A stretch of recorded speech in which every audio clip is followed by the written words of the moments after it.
Bonjour Philippe Baumard. Bonjour Jean-Philippe. Philippe Baumard, professeur du Conservatoire national des arts et métiers, directeur du Centre de recherche sécurité défense. Philippe Baumard, auteur de l'ouvrage Le vide stratégique, publié il y a 8 ans, auteur dans un récent numéro de la Revue française de gestion, coordonné par Alain-Charles Martinet et Pierre-Michel Menguer, d'un article qu'il faut absolument lire, Quand l'IA théorisera les organisations. Philippe Baumard, j'ai envie de parler de la crise, évidemment, avec vous.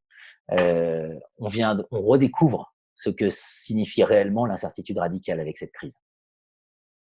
Oui, c'est une situation d'incertitude totale, mais c'est une situation qui est indécidable. Donc c'est à la fois l'incertitude complète et l'indécidabilité. Et en fait, il y a des erreurs. Pourquoi? Parce qu'en fait, on le sait maintenant, on a affaire à une pandémie, à un virus dont une des grandes caractéristiques, c'est le grand nombre de porteurs sains ou asymptomatiques. Donc, en fait, on a entre 70 et 90% de gens qui sont porteurs du SARS-2-CoV-19 sous différentes expressions, différentes versions, et qui n'ont aucun symptôme. Donc, on appelle ça des asymptomatiques. Ils peuvent transmettre le virus, mais eux-mêmes n'ont aucun ressenti, symptôme particulier, peut-être une petite fatigue, une petite toux. Bon. Et donc ça, c'est une situation d'incertitude qui change la donne en termes de réponse. Est-ce qu'on peut appliquer les modèles qu'on a appris pendant les événements bactériologiques? Est-ce qu'on peut tracer des gens, les repérer et isoler des gens qui seraient plus malades que d'autres? Et là, on voit tout de suite, sans avoir à faire des maths très compliquées, que si on a 90% de la population qui est porteuse d'un virus, on va pas pouvoir isoler quelqu'un en lui mettant un bracelet autour du bras. Puisque le jour où on va tester lui, sa famille, ses voisins, on sera dans la même incertitude. Donc la question, c'est comment peut-on gérer ce genre de situation? Alors, il ne faut pas aller chercher dans les modèles cartésiens.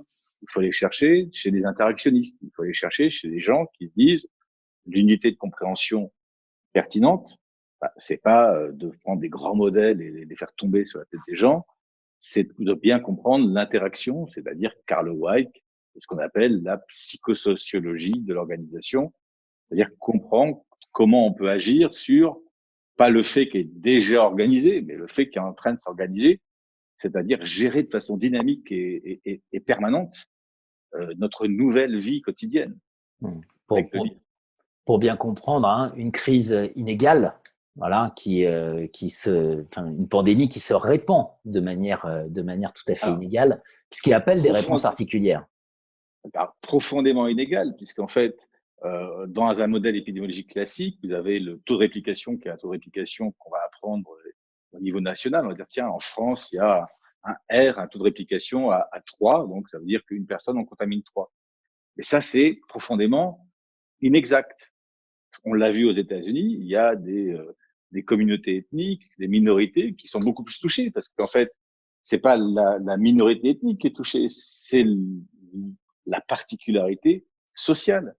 Parce que la minorité est pauvre, la minorité est mal nourrie, on se nourrit de junk food, la minorité n'a pas assez d'argent pour euh, accéder à une médecine moderne et sophistiquée, vit dans des conditions d'hygiène et de salubrité qui sont pas fantastiques, et donc devient elle-même un terreau de contagion. Et donc là, le fameux R qu'on a, il n'est pas de 3.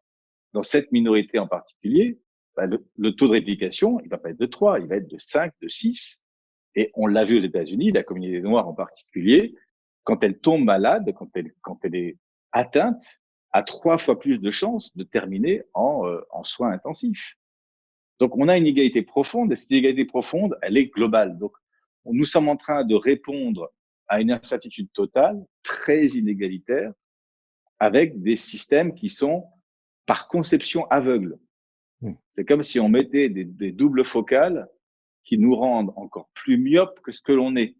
Et on gère avec des politiques nationales, donc ces gros carrés verts, ces gros carrés rouges, qui sont profondément inégalitaires. Parce que la situation du 8e arrondissement de Marseille n'est pas celle des quartiers nord.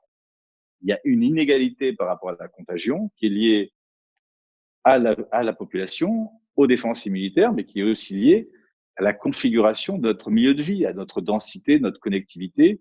Si vous croisez 800 personnes par jour et qu'avec une proximité de moins d'1 mètre, vous êtes beaucoup, beaucoup plus exposé que si vous vivez isolé dans cette merveilleuse vallée de la Loire.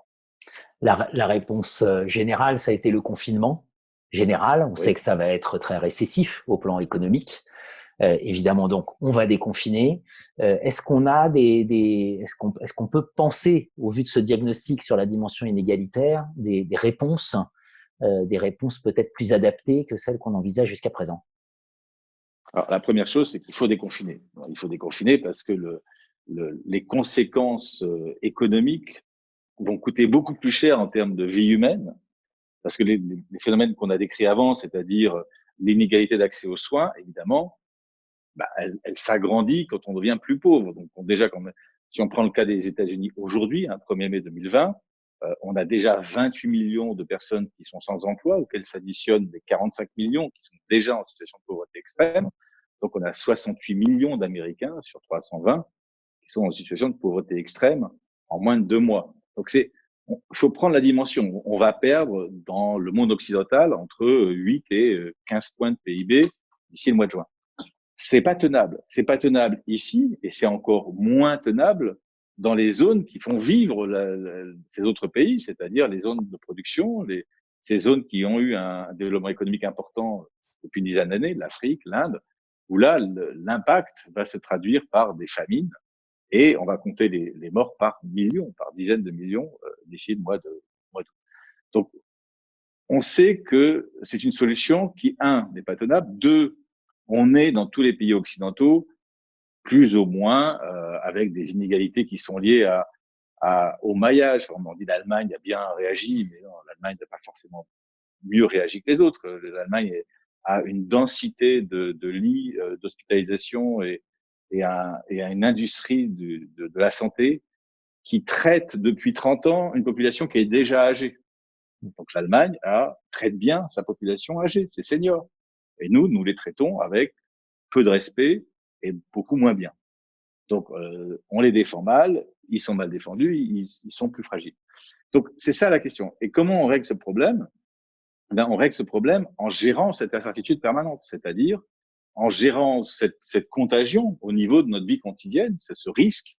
Donc, il va falloir vivre avec le risque. Et si on vit avec le risque dans une perspective qui est de gérer nos interactions, de savoir en permanence dans les micro-choix qu'on fait tous les jours, quel est le micro-choix qui me protège les miens, protège les autres.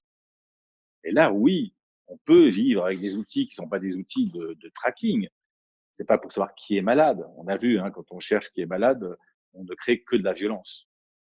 Une société qui est une société de contrôle social est une société qui intègre et assimile la violence. Et une fois qu'elle intègre et assimile la violence, elle la libère.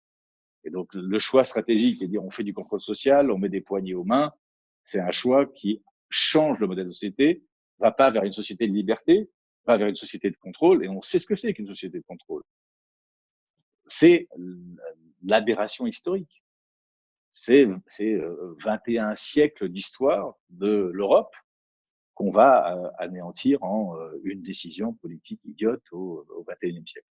Donc, comment on gère ça? On gère ça par l'autre aspect, c'est-à-dire en disant, on va donner, puisqu'on est dans ce XXIe siècle, on est capable de distribuer l'intelligence. Il faut distribuer cette intelligence. Il faut donner à tout un chacun les moyens de savoir si demain, on a décidé d'aller se rencontrer, d'aller boire un pot, par où on va passer. Est-ce qu'on va prendre la Nationale 7 ou la N3 et à quelle heure on va se voir et où on va se voir? Et on va pouvoir prendre un choix intelligent qui sera pas contraignant parce qu'on se dira, on va se voir attends, je regarde sur mon desktop là, l'IA que j'ai sur le desktop et je te dis, on va se voir demain à 11h30 à tel endroit. Et là, je sais que j'ai minimisé le risque pour nous deux et pour la société. Si tout le monde fait ça, et est-ce que c'est contraignant? Un peu, c'est beaucoup moins contraignant et beaucoup moins affreux en termes de philosophie de vie que de dire on accepte le contrôle social, on accepte le confinement, on accepte de se priver d'une liberté fondamentale qui nous définit.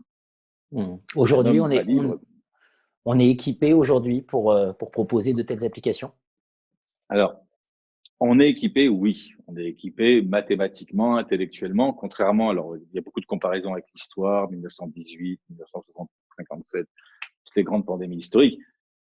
Il y a une très, très grande différence. La grande différence aujourd'hui, c'est qu'on a à la fois, du point de vue santé publique, médicale, une meilleure préparation à ce genre d'événement.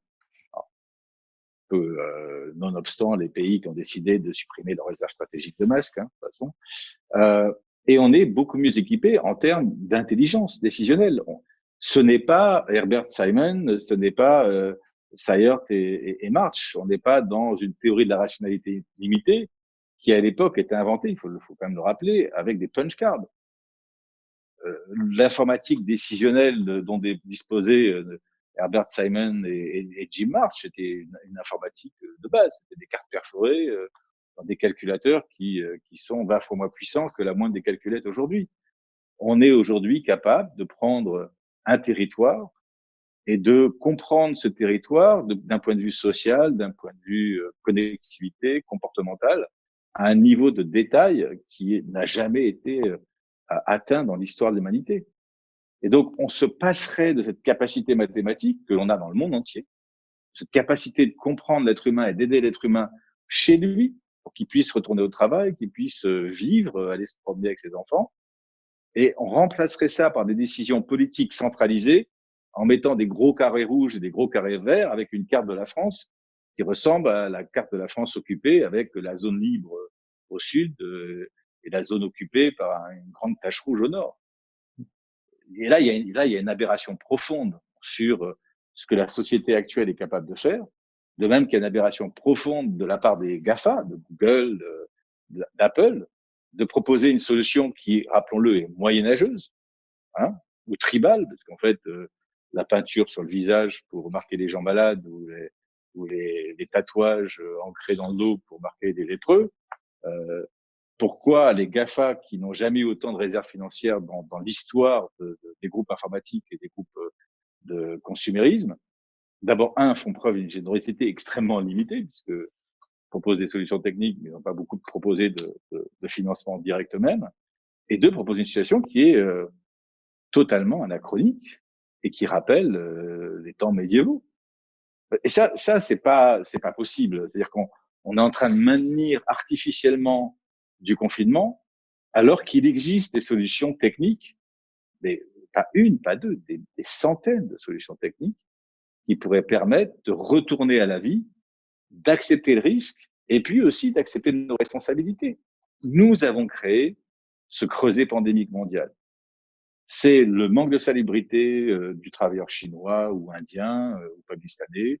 C'est l'asymétrie phénoménale entre les conditions de vie et les conditions d'accès à la santé qui ont créé des populations dans le monde extrêmement pauvres qui sont des populations qui fragilisent leur indemnité. Quand vous vivez en Chine depuis 20 ans avec des AQI, des indicateurs de pollution qui sont entre 400 et 500 ou 600, avec une population chinoise qui fume à 47,3% de la population, avec une nutrition extrêmement délabrée en Chine, avec un accès à la santé catastrophique pour ces populations-là. Oui, vous créez des gens et des générations de personnes qui vont avoir un bassin de protection, enfin un capital de protection et immunitaire extrêmement faible.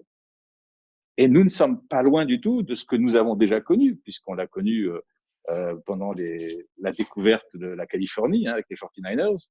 Rappelons-nous que le taux de mortalité sur les navires qui amenaient les colis en Californie, c'était entre 30 et 40%. Donc, le monde humain n'a pas appris. Et ce qui est très triste aujourd'hui, c'est que ce monde humain qui a amélioré ses capacités de décision, qui n'a plus une rationalité limitée, mais une rationalité augmentée, est incapable de l'utiliser aujourd'hui.